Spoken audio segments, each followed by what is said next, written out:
Welcome to engineer hospital job. दोस्तों आज हम बात करेंगे ईसीएचएस के बारे में, क्लेम क्वेरी और रजिस्ट्रेशन कैसे करते हैं, पेशेंट का कार्ड कैसे चेक करते हैं कि वो एलिजिबल है कि नहीं। बात ठीक है, चलिए वीडियो को स्टार्ट करते हैं। वीडियो को लाइक शेयर और चैनल को सब्सक्राइब करना मत भूलिए। चलिए अपना यूजर आईडी और पासवर्ड डालकर यहाँ पर लॉगिन कर लेते हैं। जैसा कि मैं लॉगिन कर रहा हूँ, आप भी अपना यूजर आईडी पासवर्ड डालकर साइन इन कर लीजिए। ठीक, जैसे ही यहाँ पर मैं साइन इन करता हूँ मेरा डैशबोर्ड ओपन हो जाएगी। यहाँ पर आपको क्लोज कर देना, योर नोटिफिकेशन जो आया है तो यहाँ पर क्लोज कर दें, इसको भी क्लोज कर दें और ये छोटा सा चेक बॉक्स पर क्लिक कर दें। जब तक उस पर क्लिक नहीं करेंगे आगे प्रोसेस में आप नहीं बढ़ेंगे। ठीक, तो इसके चेक बॉक्स पर क्लिक करना जरूर हो। यहाँ पर आते हैं इंटीमेशन पे। इंटीमेशन में आपको कुछ चीज़ें दिखाते हैं, कुछ समझाने। वीडियो को स्किप मत करिए क्योंकि वीडियो थोड़ा बड़ी है, लेकिन वीडियो की स्टेप बाय स्टेप देखेंगे तो ज़रूर आपको सारी चीज़ें पता चलेंगी। ठीक, यहाँ पर हम आ गए। यहाँ पर आपको न्यू इंटीमेशन का ऑप्शन मिल जाता है, पेंडिंग का मिल जाता है, नीड मोर इन्फो का मिल जाता है, पेशेंट रेफरल। तो मैं यहाँ पर क्लिक करता हूँ पेंडिंग इंटीमेशन। ये इतने मेरे 6 पेशेंट का इंटीमेशन पेंडिंग है। ठीक, कुछ मेरे पेशेंट 2023 के हैं क्योंकि पहले जो पोर्टल यूज करते थे, जो ऑपरेटर ठीक है, जो क्लर्क यूज करते थे वो सही से यूज नहीं किया। तो यहाँ पर मैं आ जाता हूँ पेशेंट एडमिशन पर। ठीक, पेशेंट डिटेल्स पर। यहाँ पर जब भी रजिस्ट्रेशन होगा तो यहाँ पर सारी चीज़ें डिटेल्स आपको शो करेंगी, जैसे यहाँ पर शो कर रहे हैं। ठीक, फिर कुछ चीज़ें होती है। यहाँ पर आते हैं एडमिशन पे। एडमिशन पर आपका जो पॉलीक्लिनिक हो वो पॉलीक्लिनिक जिस डिस्ट्रिक्ट का हो वही सिलेक्ट करिए। आप मान लो कानपुर के हैं तो कानपुर डिस्ट्रिक्ट का पॉलीक्लिनिक आप सिलेक्ट करेंगे, औरई के हैं तो औरई के हैं, फतेहपुर के तो फतेहपुर। ठीक, फिर इसके बाद आते हैं अप्रोक्स ट्रीटमेंट कॉस्ट। ये आपको अप्रोक्स जो भी है ट्रीटमेंट आप डाल सकते हैं कि कितने दिन पेशेंट रुकेगा, उसका चार्जेस क्या हुआ, अप्रोक्स यहाँ से एस्टिमेट बना सकते हैं। फिर टाइप रूम का, रूम जनरल है या प्राइवेट है, सेमी प्राइवेट है, वो यहाँ से सेलेक्ट कर लेना। ठीक, फिर एग्जेक्टेड डिस्चार्ज डेट। ठीक, मतलब आपको डिस्चार्ज कब तक करना है, पेशेंट कब तक क्या है, एक्सपेक्टेड डेट डाल दिया जाता है तो यहाँ पर डाल दीजिए। ठीक, फिर आते हैं पेशेंट हिस्ट्री पर। पेशेंट हिस्ट्री का मतलब पेशेंट को क्या क्या दिक्कत है, जैसे हाइपरटेंशन है, डायबिटिक्स है, हार्ट फेलर है, सारी चीज़ें यहाँ पे याद है। क्लिनिकल फाइंडिंग में आ जाइए, जैसा ब्लड प्रेशर कितना है कि नहीं, बीपी हाई तो नहीं हो रहा, लो तो नहीं हो रहा, कार्डियोवैक्यूएशन है। और फिर आते हैं डायग्नोसिस। सबसे इम्पोर्टेंट चीज़ होता है डायग्नोसिस। जैसे कि यहाँ पर मैं जो पैकेज लगाया हूँ कॉर्निया प्रॉब्लम का लगाया हूँ। ठीक, यहाँ पर कॉर्निया प्रॉब्लम के बाद देखो आईसीडी कोड भी दिया हुआ है मेरा। ठीक, तो ये सारे कोड कैसे निकालना है आपको, जो ट्रीटमेंट आपको जो डायग्नोसिस मिली है वो डायग्नोसिस के हिसाब से आप यहाँ से आईसीडी कोड से ही डायरेक्ट डायग्नोसिस को ले सकते हैं। जैसा कि यहाँ पर दिखाई दे रहा होगा मेरा जो कोड है H10.8। ठीक, फिर मैं थोड़ा कुछ चीज़ें बताते हैं, प्रपोज स्टेटमेंट में भी बता देता हूँ। जैसा डायग्नोसिस हमारे इस पे चलेगा, यस, डायग्नोसिस नहीं चलेगा तो नो, और इंटेंसिव केयर है तो नो, मेडिकल मैनेजमेंट है तो नो, और सर्जिकल मैनेजमेंट है एस।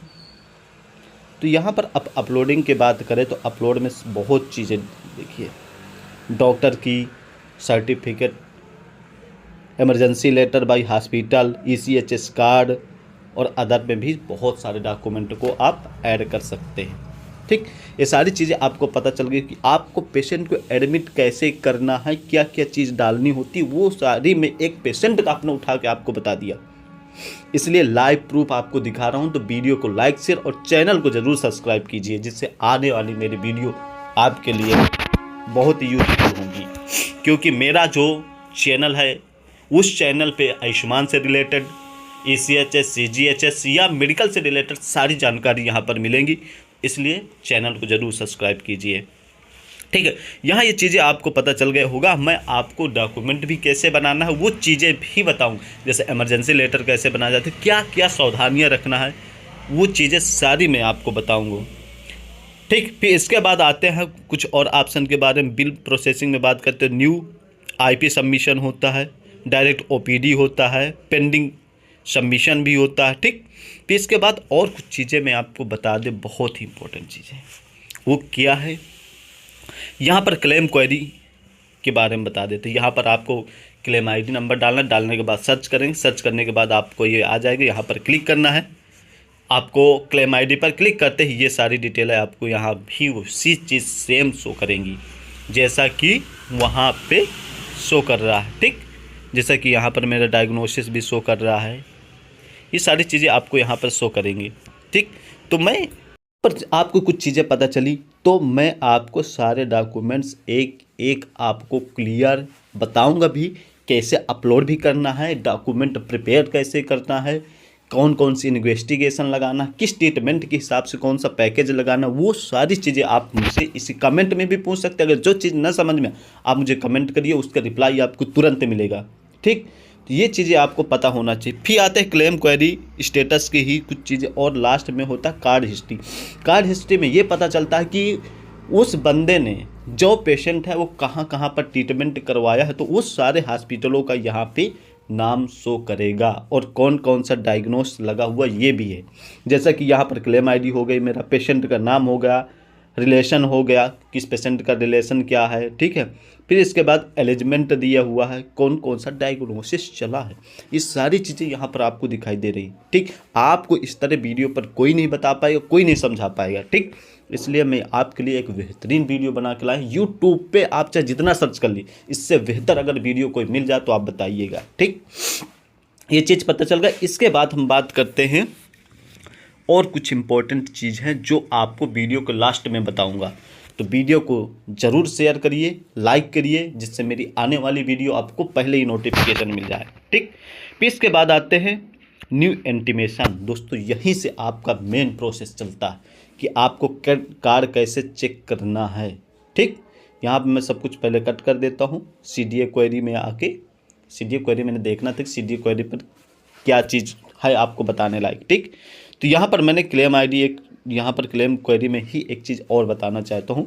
तो यहाँ क्लेम क्वेरी पे आना है, यहाँ पर क्लेम आईडी पर क्लिक करना है। क्लिक करने के बाद आपको सारी डिटेल्स खुल जाएंगी, जैसे कार्ड जितनी डिटेल्स है, उसका परमानेंट एड्रेस क्या है क्या नहीं, एडमिशन भी है, पेशेंट हिस्ट्री, सारी चीज़ें आपको समझना है। क्या चीज़ है, क्या बताने की कोशिश मैं कर रहा हूँ, वो सारी चीज़ें आपको सीखना है, ठीक। तो यहाँ पर मुझे सारी चीज़ें वही सेम है जो बता भी चुका हूँ।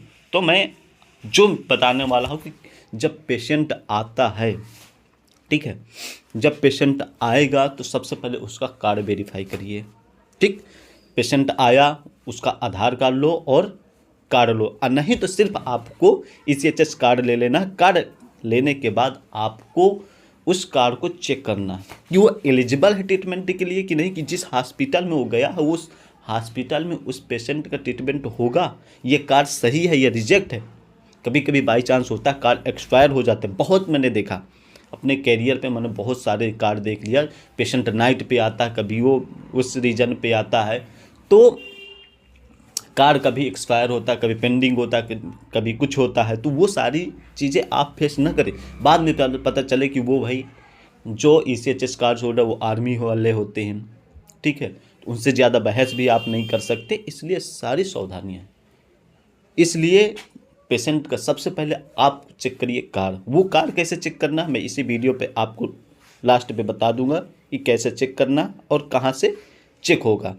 तो वीडियो को लाइक, शेयर और चैनल को ज़रूर सब्सक्राइब करिए। मैं बार बार कह रहा हूँ क्योंकि मैं बहुत मेहनत करके एक वीडियो बनाई जाती और सारी चीज़ें आपको डिस्कस करके भी बताई जा रही कि कैसे करना है, क्या करना है।